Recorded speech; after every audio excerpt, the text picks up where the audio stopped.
सरकार इतने गाजे बाजे के साथ और बजट में की हुई तमाम घोषणाओं के साथ आगे बढ़ रही है। आपको बहुत बहुत मुबारकबाद।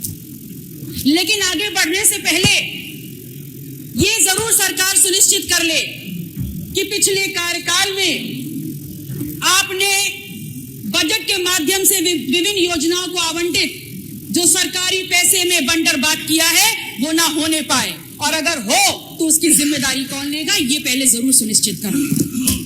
कुंभ के नाम पर लगातार पैसा सरकार दे रही है, लेकिन मेरी विडंबना ये है और मैं ये नहीं समझ पा रही कि वहां पर कौन सा ऐसा सन्यासी है, कौन से ऐसे साधु संत हैं, कौन से ऐसे अखाड़े के पांडाल हैं जो वहां पर सरकारी पैसे पर रहते और खाते हैं। हमारा ये सौभाग्य है कि हमारे प्रदेश के मुखिया माननीय योगी जी स्वयं नाथ संप्रदाय से आते हैं।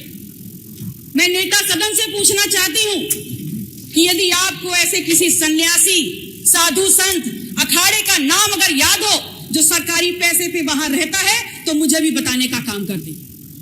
मैं आपसे कहना चाहती हूं कि आप स्वयं जानते हैं और आपसे भली भांति कोई नहीं जानता कि आस्था दिव्यता का प्रतीक होता है, और आप उस दिव्यता को भव्य बनाने के नाम पर अरबों खरबों पैसे देने का काम कर रहे हैं और खुश हो रहे हैं। चलिए दे दिया, मान लेते हैं, लेकिन ये तो बता दीजिए कि आपने जो ये अरबों खरबों पैसा कुंभ के नाम पर दे रहे हैं, हिंदुओं की आस्था के नाम पर दे रहे हैं, इसका बंदरबाट ना होने पाए, इसकी लूट ना होने पाए, ये आप कैसे सुनिश्चित करेंगे? आपकी सोच और आपके बजट में विकास सबसे ऊपर है, ये बात तो समझ में आ रही है और बजट को देखने में लगता भी है। शायद इसीलिए बार बार उन्हीं गड्ढों को भरने के लिए, पूरा सुन लीजिए मान्यवर, पूरा सुन लीजिए, तब ताली बजा लीजिएगा, क्योंकि अब तालियां रिवाइंड नहीं होंगी, अब तालियां रिवाइंड नहीं होंगी। आपने लगातार, आपकी बजट में विकास आपकी इंपॉर्टेंस में है, प्राथमिकता में है, बहुत बढ़िया। और इसलिए क्योंकि लगातार उन्हीं गड्ढों को भरने के लिए आप बजट पे बजट देते चले जा रहे हैं। तो मैं माननीय मुख्यमंत्री जी से कहना चाहती हूं कि आपके आसपास ही बैठे होंगे कोई अपने ही होंगे जो पिछले कार्यकाल में अपने गाल बजाते हुए बोल रहे थे कि 100 दिन में गड्ढे भर देंगे, 100 दिन में गड्ढे भर देंगे, और फिर आज पुनः वही गड्ढों में गड्ढे भरने का काम हो रहा है। तो मेरा प्रश्न नेता सदन से है, और मान्यवर आपके माध्यम से मैं अपनी बात उन तक पहुंचाना चाहूंगी कि इस प्रश्न का उत्तर जरूर दे दें कि गड्ढों में गड्ढों कर करके जो आप पैसा वहां ढांकने का काम कर रहे हैं उस पर क्या कार्रवाई होगी, इसका जवाब भी दे दीजिए।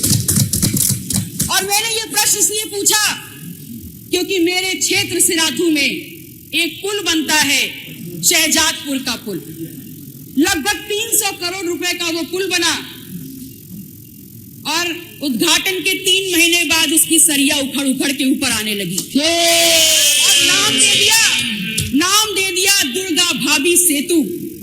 एक ऐसा महिला का नाम दिया जिन्होंने अपने गौरवशाली योगदान की वजह से इतिहास में अपना नाम दर्ज किया, और वो उनके नाम पे होने के बावजूद 300 करोड़ का पुल 3 महीने भी नहीं चल पाया। अगर नाम देना था तो मेहुल चौकसी का दे देते, नीरव मोदी का दे देते, गौतम अडानी का दे देते, दुर्गा भाभी का क्यों दिया?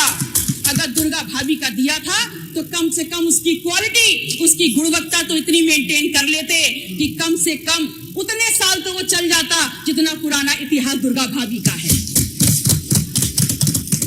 आपकी प्राथमिकता में स्वास्थ्य है और स्वास्थ्य से जुड़ी सेवाएं, तभी तो आपने उल्लेखित किया है कि 45 जनपद मेडिकल कॉलेजेस से आच्छादित हैं, 14 निर्माणाधीन हैं और 16 पीपीपी मॉडल पर बनाए जा रहे हैं। लेकिन मान्यवर, मैं ये कहना चाहती हूं कि आप हमेशा आधी अधूरी जानकारी ही क्यों देते हैं? आप किसको धोखा दे रहे हैं? इस प्रदेश की जनता को? मान्यवर, माननीय विधायक जी, पब्लिक है, ये सब समय पूरा 5 मिनट 5 मिनट। ये सब जानते हैं। बहुत सदस्य है, सभी का नाम आ जाएगा, सभी का। इस प्रदेश की जनता को सांस लेते जीते जागते काम करते अस्पताल चाहिए, मुर्दा खोखले जर्जर भवन नहीं चाहिए। माननीय विधायक गौरी शंकर वर्मा जी, माननीय विधायक गौरी शंकर वर्मा जी, आप एक विधायक एक अस्पताल बनाइए, लेकिन उसकी गुणवत्ता ऐसी हो जहां 5 से 10 हजार मरीजों की सेवा हो सके और उनको उच्च कोटि की स्वास्थ्य सुविधाएं मिल सके।